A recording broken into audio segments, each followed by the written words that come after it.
रोशनी का कारवां। This podcast is brought to you by Barrier Break Solutions Private Limited and Score Foundation. ये है रोशनी, रोशनी, रोशनी का कारवां, रोशनी।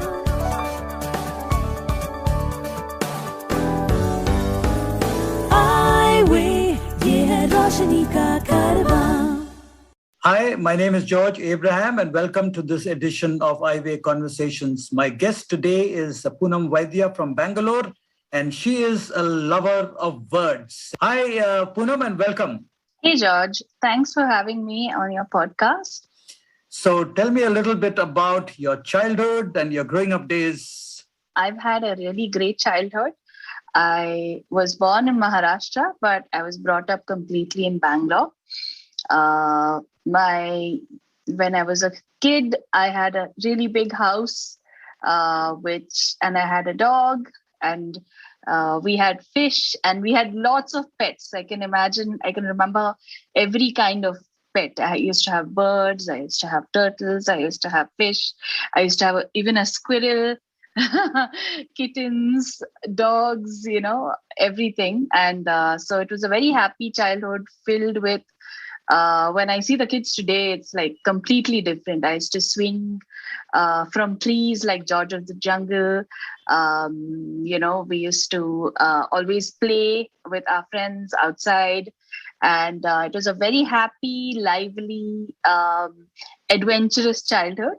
And my brother and I used to just sort of really enjoy the outdoors. When you passed out of your class 10, what were your aspirations in life? I've always, even though, I've been an outdoorsy person, I've also been a shy person. So at that time, at, the age of 16, I was very enthusiastic about writing. As you said, I'm a lover of words. I always loved to read and I always loved to write. So I was thinking very seriously about becoming either A, a writer, or B, a journalist, or perhaps both. So you mentioned that you loved reading even while in school. So what were some of the authors that you actually enjoyed reading? So I think I've read every single one of Agatha Christie's books. So I really like murder mysteries. I like Roald Dahl, not the kiddie books, but he writes really great short stories as well. So I like, in school, those are the main authors I remember reading a lot of. It was around your days at Christ University that you had this problem with your eyes. Can you tell us a little bit about that? I had a lot of migraines for a while and no one could tell me what the reason was.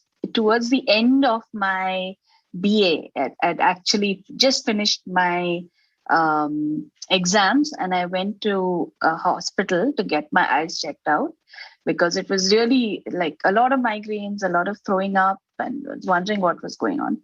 And that's when the doctor said, okay, you have this really serious condition. And I was advised to do an eye operation, which is after which I did lose my sight. So basically, we concluded that the operation has failed. It is often very shocking to actually suddenly find that you've lost your eyesight. How did you respond to it and how did you reorganize your life? Because you mentioned that you just had 1 year gap and then you came back and completed your MA. So it took me a week to adjust to life with blindness. I know this sounds like really quick. I know people take years. And I can say this, I took around 2 years to completely self-actualize to being a blind person, to having disability pride, to using my white cane. But I accepted the fact that I was, okay, this is me. I'm blind.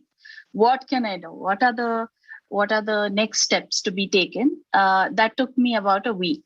It was more like, because of the philosophy of my life is that as I'm a non-believer in God, I think I was free of the burden of people saying that, like people say that you've done something bad in your life, or I'm paying for some sin or something like that. I did not have that burden upon me, because I understood and accepted that it was a random thing that had happened to me. And it wasn't my fault. It wasn't like I was picked by any higher power. Okay, so you obviously went back to college, and you met up with people and your faculty and so on. Now, what was the response there, and how did you adjust? I would say, see, as a Christite for the last 5 years, when I was thinking about what my future will be. So it took 1 year, so 2010 to 2011. That year I did not do anything. I would sit at home and listen to audiobooks, but that's about all, and learn to use JAWS at that time. JAWS is a screen reader that I can use the computer with. Yeah. So basically, I would say that the reaction of the teachers was very supportive. They were just kind of checking how will she deal with it. That was their main onus, was on if I can manage the full curriculum, and like any other student. And I introduced them to the screen reader. I said, this is how I can manage. And since they all knew me, and that was another major reason I did join the college again, because I was like, okay, I know the infrastructure already. I already know some teachers. So I would say that overall it was all supportive, though there was a hint of, okay, can she do it? So. And what about your classmates and friends and so on? Was it difficult to kind of socialize with them, or it took an effort from your end? I would say that I got one of my very, very, very serious kind of lessons in life from this. I was hanging out with a group of very popular people at that time. These kind of things actually matter. So they were nice. They would help me. I wasn't using my cane indoors. I wasn't using my cane in college at that time. So I would have to rely on them to take me to and fro. And I started noticing, the thing is, they were burdened by me. They started saying, oh, we need to go outside. How will you come with us if you're going to eat outside? Why don't you bring your own food and, have it indoors? And I'm the kind of person who was always adventurous, always wanting to go, and always wanting to, be around and do things. So this kind of really struck me. And that time I made friends with one of my older, like from my previous batches in my BA, when I was a sighted girl. And at that time I had made friends with one of those girls from there, but I was never very nice. I was never very pally with her. Not nice, but I was not always hanging out with her and stuff. So this time when I was in MA, I remember that one time when I realized that I cannot be with these people, this popular gang. I cannot handle them. They were very mean to me, and they were just so I reached out to this girl and I said, I'm so, would I be able to hang out with you? And she said, she welcomed me with open arms. And from that time onwards, she was like she was my advocate. She would, she would always be there to make sure that if I needed some help from the board, she would read it out to me. If I needed help to go somewhere, she would always come with me. So she became like a really good friend. And I think I needed the whole experience of blindness to actually really know who people are and who my real friends are. If you know of anyone with vision impairment who needs guidance on living life with blindness, please share the Eyeway National Toll-Free Helpline number 1800 5320 469. The number is 1800-5320-469. Yep. So you finished your education, Poonam. So what was next on your agenda? So that was the problem, because until my MA, one of the reasons that I had opted for my MA was because I wasn't sure if I was ready to work yet. And I mean, I always have enjoyed English and stuff. So I kind of chose to do that. And I wanted to always be a journalist, which I kind of put on the back burner because, see, I knew I could be a journalist if I really tried. But I was kind of, at that time, not able to travel by myself. I still did not, use my cane. I knew how to use my cane, but I didn't use my cane. So I decided to work from home in the beginning. And since as I said, I like writing, I became a content writer. And I've been a content writer. I had been a content writer for a long time. I first started for 8 months. I worked from home. But yeah, and before that, I should mention I went to a place called Kanthari where I volunteered. This was just after my college. So this is the 1 year Trivandrum run by the German lady. What's her name? Yes, Sabria Tenbaken. Sabria Tenbaken, yeah. So yeah, in fact, I would say this was the first turning point of my life. So when I met Sabria, I had my first blind role model. So until then, I was just thinking that, okay, I guess I'll work, I'll earn some money, and my family would take care of me. That was my plan until then, unfortunately.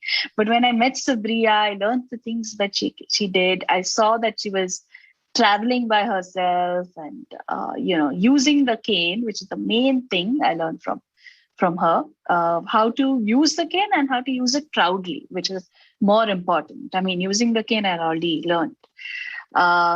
So yeah, and after meeting Sabria and after meeting all the other blind people at Kanthari, where I was a volunteer for 2 months, I kind of said that, okay, it's going to be possible. I will be able to travel at home. I will be able to manage. But still, when I got back to Bangalore, it was difficult to find a job. So while I started to get to grips with, okay, this is the new technology you could use, I was for a long time working from home. Yeah, it will be interesting to ask you, it's one thing to say that you would work from home, but how do you actually get assignments? I had like a job. The lady who hired me would give me articles to write about health. So I would interview doctors, I would interview people, and I would listen to their answers, and I would make an article on the spot, and I would send it. But it was very, very, very less work. I would do maybe 2 or 3 or 4 maximum articles in a month. So I had most of the time I would just go swimming, or I would just listen to audiobooks. So it is almost like I was doing some sort of intern, like a very low workload I had. So it was like an internship almost. It was around this time that you went to the Colorado Center for the Blind, I think, right? Well, there were a few other things between those things, which I'll just let you know. Yeah. So firstly, I did finally get a job after, I think, 8 months. I got a job in this company called DataWorks, where I was working for 5 months.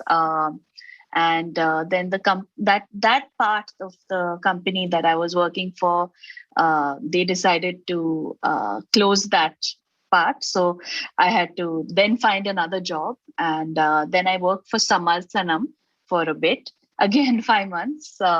And that's when I got to know that's when I got to know that I had gotten into Colorado Center for the Blind.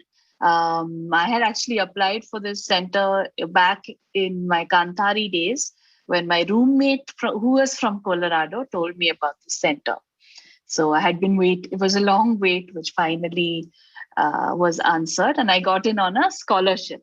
Okay, this thing at Colorado Center for the Blind, what was the agenda there? So it was a 9-month program which taught all skills of blindness. It's by the NFB, National Federation for the Blind. We basically had 4 main classes and a few side classes. So the main classes were home management, which mainly involved cooking and keeping up the house. Then there was travel, which included taking everything from a bus to a light rail, like a metro, that is, to just walking around yourself and finding places. And then there was there was Braille and there was tech. So my Braille skills are still rusty. So I learned a bit of Braille there for sure. And with tech as well, it was I knew most of what they had to teach. So for tech and Braille, I didn't, it wasn't the most useful courses for me, but the other 2 were super useful. And apart from that, we had even stuff like wood shop. Is some kind of carpentry, is it? Yes, they made everything that a regular person would have. They made us work with saws and drills and hammers and nails, and I think a main part of the US population actually likes to work with their hands and make stuff from wood, and it's like almost a pastime or a hobby. So that was a very new, culturally different experience for me. And of course, it was scary to work with saws and stuff. But I came out of there with a nice, beautiful box, which I painted by myself and everything. Apart from that, we also had self-defense, which I really enjoyed. We also, a major part of the center was we had adventure sports. So we would do rock climbing, then I went skiing, and then we would do a little bit of you jump, like I can't remember the name right now, but you jump from a height into a little bag or something like that. So it's a lot of fun. You cycle. Is that bungee jumping? No, it's not bungee jumping, but it had a strange name which I'm not able to recall. But we did everything. We took we went down the slide. It's not a water slide or anything. It just went down the slide, and we jumped from a high height into this bouncy castle kind of foam. So every second week we would be doing something adventurous, taking a hike, going to a museum where we can feel. So it was not just in the center, but we kept traveling outside and learning new things about the world. So very empowered and motivated, Poonam came back to India. And what did you then do in India? So, now I had a new lease of life completely. And for a long time when I got back, I was really keen to go back to the US. I thought, okay, I'm just going to see if I can move there. And, I can, because things are just so easy there and so different. And I don't know. So before leaving, I had had a conversation with the Lighthouse for the Blind. And I had I said, can I do an internship with you guys, or can I help out in some way that, is there some way for me to get back, even for a short time, to the US? And when I had that conversation, I was very happy to learn that I'd been accepted as a summer counselor at this place called Enchanted Hills Camp, which is in Napa, but it's it's a part of the lighthouse, and I got a really wide experience. I mean, I worked with all kinds of people with blindness, right down from like babies to people with other physical disabilities other than blindness. So someone who's using a wheelchair who's blind. So it was a very varied experience, and so I was there for 3 months at Enchanted Hills. So you now work with a corporate house Yes. as a writer and a content writer and so on. So is this the job that you picked up when you came back, or you did something in between? Oh, there was one more thing in the middle. So when I got back, again, I kind of had realized that I don't think it would be possible to move to the US, and I'd made my peace with it. There are definitely some advantages to living in India as well. And I was like, okay, let me travel. So I traveled to several places. It was also just this is in 2018. Before the pandemic. I'm glad I got all my traveling in. So I went to Singapore. I went to Kerala. I went to Nepal as well.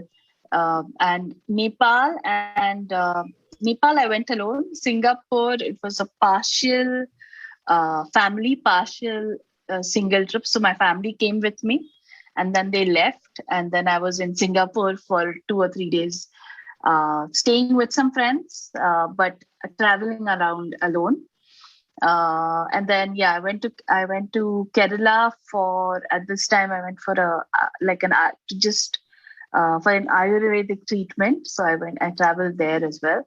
So there was a lot of traveling in the beginning of 2018, after which I said, okay, I've traveled enough. Let me try to find a job. And I guess I just was very lucky because the first thing I saw was a company called Meghshala that was being publicized by a lot of people I knew on Facebook. And I said, okay, let me give this a shot.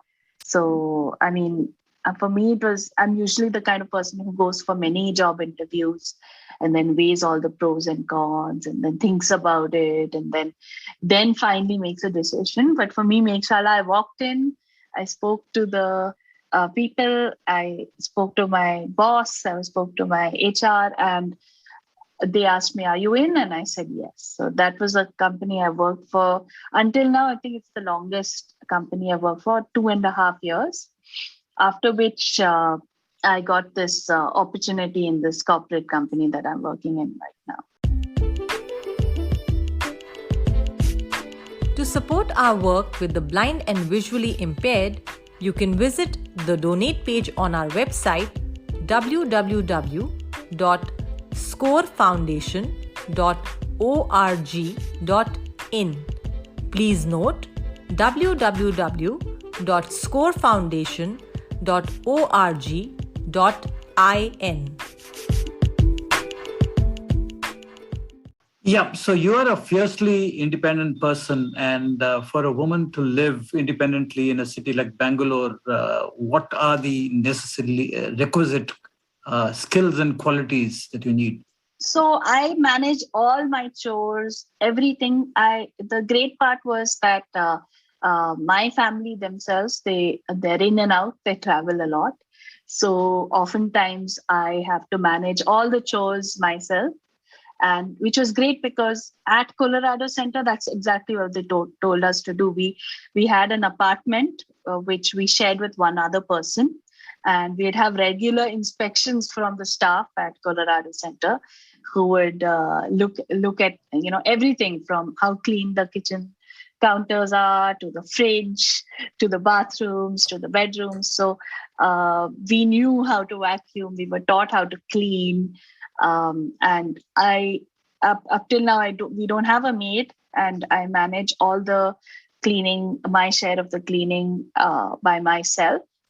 Apart from that, just to be fiercely independent, I think you just need, I guess, that confidence, and also that, I guess I'll have to say, it's like, you know that you have a part to play in society. You know that it's not like, oh my God, like you're just there. You are there to play an active part as a citizen, as a person, as a woman, as a, just a contributor of a country.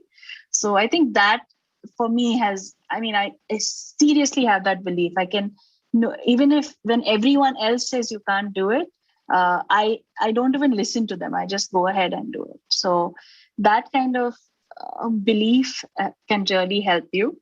And also, just being prepared as well. I carry pepper spray with me when I go out, and those, I've never had a chance to use it, but I have it. So just the small preparation and keeping your head at difficult moments. So, Poonam, it's been wonderful chatting with you, and you have an unusual story in the sense that you lost your sight at the prime of your youth, and the fact that you accepted it and got on with life within a week is amazing.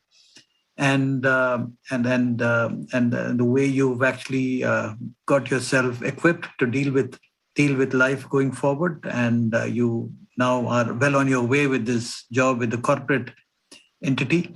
So it's great for you, and congratulations and all the best. And thank you very much. Thank you, George. This was fun. Eyeway, ये है रोशनी का कारवां. This podcast was brought to you by Barrier Break Solutions Private Limited and Score Foundation. ये है रोशनी, रोशनी, रोशनी का कारवां, रोशनी.